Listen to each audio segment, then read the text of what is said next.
আমার ফার্স্ট পরিচয়। আমি এখন হয়তো একটু উচ্চবিত্ত স্টাইলে কথা বলছি, স্টাইল মারছি, ইংলিশ বলছি, but I have an interesting journey of 20 years, where from there socioeconomic class I crossed couple of classes. এটা হচ্ছে প্রথম পরিচয়। That's me. সাজেশন হবে to everybody in this room, Bangladesh পরিবর্তন করতে চান, পৃথিবী পরিবর্তন করতে চান, আগে নিজে কিছু স্কিল ডেভেলপ করেন, নাম্বার ডেভেলপ করেন। যেমন আজকে এখানে এসছে, এখান থেকে বুঝে ফেলতে হবে যে কোন লোগোটা ইম্পর্ট্যান্ট। অর্ধেক বুঝবেন না, ওটা নিয়ে গুগল করে ফাটায় ফেলেন, বুঝলাম না কেন। এই একটা জিনিস আমাকে লাইফ অনেক হেল্প করে, আমি কেন বুঝবো না, মানে ওইটা যদি অন্য কেউ বোঝে আমি কেন বুঝতে পারবো না, আর কি বুঝতে হবে সেটা এবার বুঝতে হবে। মানে সরি, আমি কমপ্লেক্স করে ফেলছি। আমার দিকে আবারও তাকানে এই স্টেজে, এদিকে তাকালে অনেকগুলো এলিমেন্ট হবে, অ্যাটেনশন নষ্ট করবে, আমার নড়াচড়া, হাত, স্টাইল। আমি অনেকটা আলো নিয়ে নিব আপনার কাছ থেকে। যার মাথায় অ্যাকচুয়ালি ঘিলু আছে সে আমার আলোটার বাইরে গিয়ে সাইড দিয়ে বাইপাস করে গিয়ে খুঁজে নেবে যে না এইখানে অ্যাটেনশন দিতে হবে, চোখের মনিটা কোথায় ফেলতে হবে। সেটা ইকবাল ভাইয়ের মতো, প্রীতর মতো, সীমান্ত আছে, ওরা বোঝানোর চেষ্টা করছে মানুষকে আপনি কোন জায়গাটায় টার্গেট করবেন। একটু আগে ভদ্রলোক বলছিলেন যে আপনাকে টার্গেটটা, আপনি বলছিলেন স্যার টার্গেটটা ফিক্স করতে হবে। So that is the whole point. এখন আমরা অনেক এম্পাওয়ার্ড হয়ে গেছি ফেসবুক ইত্যাদির মাধ্যমে, আমরা খুব মনে করছি আমরা 4-5 ঘন্টা টাইম কাটাচ্ছি, বাট আমি ভুল জায়গায় টাইম কাটাচ্ছি। আমি মেমে পেজে, প্র্যাঙ্ক পেজে, ওখানে ওটার 10,000 লাইক হয়েছে, ওটার 5 লাখ ফলোয়ার হয়ে গেছে, আমরা খুব এক্সাইটমেন্ট হচ্ছি, নাটকে দেখছি, অর্ধেক টাইম কাশবনের মধ্যে ফোন দিয়ে লোকজন কেমন আসছো, তুমি আসছো। তারপর বড় বড় প্রথিতযশা লোকজনকে দেখছি আজে বাজে সাবজেক্ট নিয়ে নাটক করছে, ছোট্ট করে, মানে যেগুলো অশ্লীল জিনিসপত্র নিয়ে লাইক আর মানে ভিউ পাওয়ার জন্য কাজ করছে। এবং বলা যাবে না এরকম কিছু ঘটনা আমি দেখেছি, যেটা বাংলাদেশে দেখবে এটা ভাবিনি। এমন এমন মানুষকে আমরা স্টার বানাচ্ছি, তাদের কথা শুনছি, কিন্তু কেউ এসে বলছে না যে আধা ঘন্টা যে বাচ্চাটা মরে যাচ্ছে, কেউ এসে বলছে না যে বাংলাদেশ রাইস গবেষণা ইনস্টিটিউট যার একটা নতুন জাতের রাইস বানিয়েছে, কেউ বলছে না যে রাজশাহীর লোকটা যে আমকে কি করে ইউরোপে আম পাঠাই দিচ্ছে। তো আপনি আমি এখানে বসে আছি, ফেসবুক, মোহ ইত্যাদি কাকরালের জ্যাম নিয়ে কথা বলছি, ওখান থেকে একটা বড় গ্রুপ, এই ইকবাল ভাইয়ের যে 6-7 হাজার ছেলে মেয়ের কথা বলছে, এই ধরনের একটা গ্রুপ আম, ডাল, ভুট্টা, সবজি, ছাগল, গরু এগুলো রপ্তানি করে কাজ করে অনেক দূর এগিয়ে যাচ্ছে। ওগুলো হচ্ছে আসল সেলিব্রিটিস, আমি না। These are actual people. পাট নিয়ে যে সোনালী আঁশ দিয়ে ইয়া বানিয়ে ফেলেছে আপনারা জানেন, পাট দিয়ে পলিপ্রোপাইলিন, যেটা পিই, পলিইথিলিন, পলিপিপি, পলিপ্রোপাইলিন দিয়ে প্লাস্টিক পাট মিলিয়ে প্যাকেজ বানিয়ে ফেলছে মোবারক সাহেব। তাকে কোথাও আপনারা দেখবেন না, তারে কেউ এগুলো খায় না পাবলিক, উনি তো অনেক বয়স্ক, কথা বলতে পারে না। তার তো বরং চলো ওই ছেলেটা অর্ধেকটা গান গেয়েছে, ওকে নিয়ে আমরা মাতামাতি করি। আপনাদের এই রুমের প্রত্যেকের প্রতি রিকোয়েস্ট, আসল জিনিস নিয়ে মাতামাতি করা শিখতে হবে।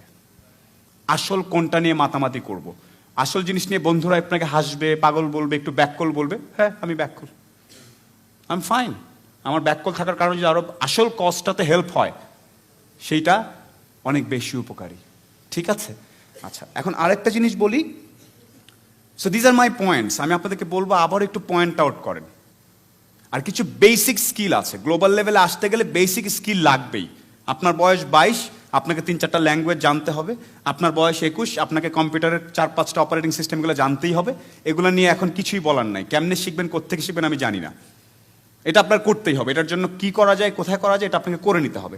আমার স্কুল শেখায় নাই, আমি তো ঢাকার বাইরে ছিলাম, আমি তো মফস্বলের, কিচ্ছু আসে যায় না। আমিও 22 বছর বয়স পর্যন্ত গাড়ির সিট বেল্ট কেমনে বাঁধে জানতাম না, সেটা বলে লাভ নেই। আমি জীবনে স্বপ্নেও দেখিনি আমি প্লেনে উঠতে পারবো, আজকাল চিন্তা করি প্লেনে কয়বার লাভ দেওয়া যায়। So anything can happen in your life. So ওইটা নিজে খুঁজে বের করে নিতে হবে স্কিল। আমাকে কেউ এসে বলে নাই যে তুমি আইবিএতে যাচ্ছ পরীক্ষা দিতে, তোমার ইন্টারভিউতে কি হবে, আমাকে নিজেকেই চিন্তা করতেছে। এটা জিজ্ঞেস করলে এটা বলবো, আবার এটা জিজ্ঞেস করলে ওইটা বলবো। সো আমি মাঝে মাঝে বলি, পাগলের প্রলাপ বলে একটা কথা আছে না, বিড়বিড় করে একলা যারা কথা বলে, এই গ্রুপটাকে আমি অনেক পছন্দ করি। নিজের সাথে নিজে কথা বলে সিস্টেম সব ঠিকঠাক করে নিচ্ছে। আরেকজন আসবে আগামী মাসে, তার সাথে কথা বলে নিজের স্কিল বাড়াবার টাইম নেই। বাথরুমে বসে আছেন, এখন মনে হচ্ছে এখনই, দুটো কাজ একসাথেই করেন। We live in a country with lot of problems, এটা মানতেই হবে, রাইট? এভরিওয়ার। এখন প্রবলেমগুলো আমরা দেখি বিভিন্নভাবে। ফর এক্সাম্পল, সড়ক দুর্ঘটনা, বাংলাদেশে রোড অ্যাক্সিডেন্টস। আমি প্রায়ই দেখছি ন্যাশনাল ডেইলিতে ঢাকায় হেলমেট পরানো নিয়ে খুব বড় বড় ছবি ছাপা হচ্ছে, ওনাকে এতজনকে ফাইন করেছে, খুব আমরা উত্তেজিত, সবাই স্ট্যাটাস দিচ্ছি। বাট আপনাদেরকে একটা স্ট্যাটিস্টিক্স দেই, গত বছর যে 7,500 মানুষ মারা গিয়েছেন, তারা সবাই ঢাকার বাইরে মারা গিয়েছেন। তো ঘটনাটা ঘটছে ঢাকার বাইরে, আমরা খুব বড় বড় পত্রিকা টিভি, ঢাকায় ওনাকে হয় নাই, উনি উল্টা দিক দিয়ে গিয়েছেন, এই করেছেন। আমাদের পুরো ফোকাসটাই উল্টা। মারা গিয়েছে লক্ষ্মীপুরে, বনানীতে ট্রাফিক সিগন্যাল নিয়ে আমরা বড় করে পেজ টেজ করে ফেলতেছি, আমাদের অ্যাটেনশনটা আবার একটু উল্টাপাল্টা হয়ে যায়। এই জায়গাটা একটু বুঝতে হবে যে অ্যাকচুয়ালি প্রবলেমটা কি হচ্ছে। আপনি কি জানেন বাংলাদেশে প্রতি আধা ঘন্টায় একটা করে শিশু বাড়ির পাশের পুকুরে ডুবে মারা যায়? কত ভয়ানক প্রবলেম। ইকবাল বাহার ভাই বলার পরে আমি আশাতে কোনো একটা পরিবারের বাচ্চা মরে গেছে, একটা মা পাগলের মতো উল্টা পাল্টা শুয়ে কান্নাকাটি করতেছে এই মুহূর্তে। আপনি সোশ্যাল ডেভেলপমেন্ট করতে চান, ফাইন্ড আউট সামথিং, যে মায়ের গলার যে পুতলিটা পরে আর ছেলে যে পুতলিটা পরে ওটার মধ্যে কিছু প্রক্সিমিটি সেন্সর অ্যাড করবো, যাতে একটু দূরে গেলে মায়ে খায়, শখ খায়, টের পায় যে ওর বাচ্চা পানির কাছে চলে যাচ্ছে। Find something like that. Not Bashundhara থেকে কিভাবে গরম গরম পিৎজা ওখানে নিয়ে যাব ডেলিভারি এবং ন্যাশনাল আইসিটি অ্যাওয়ার্ড পেয়ে যাব। রং। এগুলো আমি সিনিয়রদেরকে বলেছি। কিছুদিন আগে আমি পিএম অফিসে গিয়েছিলাম, আইসিটি মিনিস্টার, আমার যাদের সাথে দেখা হচ্ছে সবাইকে আমি এই কথাগুলো বলছি। আবার শুরুতে একটা কথা বলেছিলাম যে আমি ইনফ্লুয়েন্সার হতে চাচ্ছি আরো বেশি, আমি চাচ্ছি আমার আরো বেশি ফলোয়ার হোক, যাতে আমি রাইট কথাগুলো রাইট জায়গায় বলতে পারি। আমার দরকার বিভিন্ন শহরের রাস্তাগুলোকে বড় করা। কাকুলি থেকে হেলমেট পরলে ওটা নিয়ে আবেগী স্ট্যাটাস দিয়ে কিচ্ছু আসবে যাবে না। পৃথিবীর অনেক দেশে হেলমেটও পরে না, আমস্টারডামে হেলমেট পরতে হয় না। এমন কিছু করার দরকার নেই, যেটা অ্যাটেনশনটা কোথায় দিব সেটার কথা বলছি। আমি একটু আগে বলছিলাম যে হাফ এন আওয়ার একটা করে বাচ্চা মরে যাচ্ছে, রাইট? আচ্ছা, ব্রিটেনে একটা রিসার্চ হয়েছিল যে টার্মিনাল পেশেন্ট, বুঝছেন, একদম যারা মরে যাবে, সেই পেশেন্টদের মধ্যে একটা রিসার্চ করেছে যে লাইফে কি নিয়ে দুঃখ ভাই, what's your regret about life. ওরা কয়েকটা কথা বলেছে। সবচেয়ে বেশি দুঃখ অন্যে কি ভাববে সেটা চিন্তা করে লাইফ এনজয় করি নেই।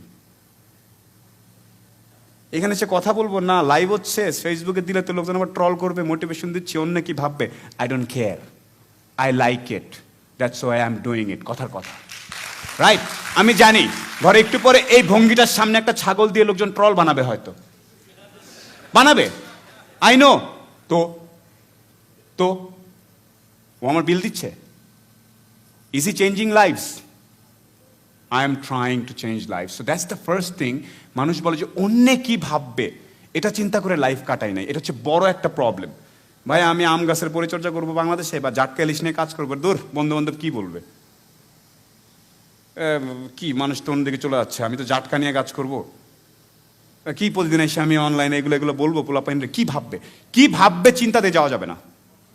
That's one of our core thoughts, because আমি জানি, আমার এখন মনে আছে, আমরা 5 ভাই বোন ছিলাম।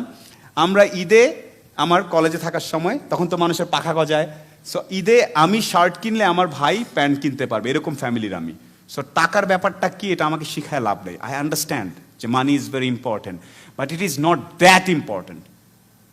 যখন আপনি ইম্প্যাক্টগুলো নিয়ে কাজ করা শুরু করবেন, দেখবেন যে আশেপাশে লাইফ চেঞ্জ হচ্ছে, আপনাকে লোকজন একটু অন্যভাবে দেখছে, এই প্রাপ্তিটা অনেক মজার। এইটা বাংলাদেশ থেকে সরে গেছে। আমরা সবাই ভাবতেছি আমি টিএক্স পাজরো থেকে নামলেই মনে হয় লাইফের সাকসেসফুল। একদম ভুয়া কথা। আপনি যদি রাঙ্গামাটি বা লক্ষ্মীপুরের একটা প্রাইমারি স্কুলে 30 বছর চাকরি করে বাচ্চাদেরকে মাথায় হাত বোলা ইংরেজি বাংলা শিখায় খুশি থাকেন, you are damn successful than any CIP, anybody. আমাদেরকে সাকসেসের সংজ্ঞা শেখানো হচ্ছে যে আপনাকে সিআইপি হইতে হবে, সবচেয়ে হাইয়েস্ট ট্যাক্স দিতে হবে। নো, সাকসেসের সংজ্ঞা হচ্ছে আপনি যেখান দিয়ে হেঁটে যাবেন, বিনম্র একটা শ্রদ্ধা মানুষ আপনাকে দিবে। That's enough in your life. প্রথম শিক্ষা আমার, কখনো অতীত ভুলে যাওয়া যাবে না। 100% স্টেজে উঠে বলতে হবে আমার বাবা এই ছিলেন, আমি এটা ছিলাম। ইকবাল সাহেব একটু আগে বলেছেন, ওনাকে আমি ব্যক্তিগতভাবে ফলো করি, আসলেই ব্যক্তিগতভাবে ফলো করি ওনার কাজকর্ম, আই রিয়েলি অ্যাপ্রিসিয়েট। সেটা হচ্ছে প্রথম পরিচয় এবং প্রথম শিক্ষা। আমার দ্বিতীয় পরিচয় হচ্ছে যে আমি এক্স মিলিটারি গাই, আমি দেশের সেবা করেছি, চেষ্টা করেছি অনেকদিন সমুদ্রে থেকে কাজকর্ম করার জন্য। I graduated from naval academy. So that is quite an interesting thing আমার জন্য ছিল, যেটা আমাকে অনেক কনফিডেন্ট হতে সাহায্য করেছে। Military training is an interesting training. So এটা শিক্ষাটা কি, আপনাকে কোনো না কোনো ইনস্টিটিউশনের মাধ্যমে শিক্ষিত হলে ভালো হয়। এটাতে একটা অ্যালামনাই তৈরি হয়। আপনি যদি ইভেন বিএম কলেজেরও হন অথবা তিতুমির কলেজেরও হন, ওই জায়গায় যে অ্যালামনাইটা, ওই যে গোত্রটা একসাথে, এই গ্রুপটা আপনাকে হেল্প করে তাদের জন্য। সো আমার সেই মিলিটারি ব্যাকগ্রাউন্ড আমার অনেক হেল্প করেছিল। পরবর্তীতে বিজনেস অ্যাডমিনিস্ট্রেশন পড়েছি আমি ঢাকাতে, আইবিএতে, এবং তারপর বিভিন্ন কর্পোরেশনে কাজ করছি। আমি শুরুর অনেকটা সময় সিগারেট বিক্রি করতাম, কর্পোরেট চাকরি, সেটা ব্রিটিশ আমেরিকান টোবাকো। তারপর সিম বিক্রি করতাম ফোনের, বাংলা লিঙ্কে। তারপর ইন্টারনেট বিক্রি করতাম আমরা নেটওয়ার্কসে। আর এখন আমি নগদ নামে একটা সেমাই গভর্নমেন্ট ডিজিটাল ফাইন্যান্সিয়াল সার্ভিস আছে, সেটা পোস্ট অফিস এবং আমরা মিলে করছি। সেটার মধ্যে বেসিক্যালি